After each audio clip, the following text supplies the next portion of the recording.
Every couple years, unfortunately, I have to get new boots. When that happens, there's a wolf or two who freaks out about it because it's a different smell.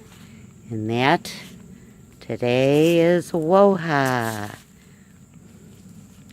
Even though she came up to me and let me pet her when I came in, first time wearing them, she then went and smelled everywhere I walked and decided, this is no good. She's trying to deceive me.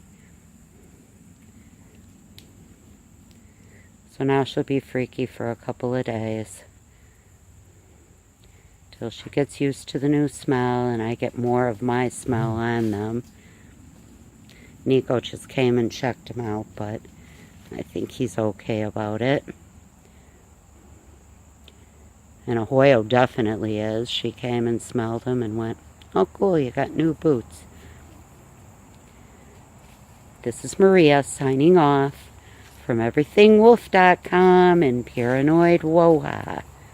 Have a great night. Bye.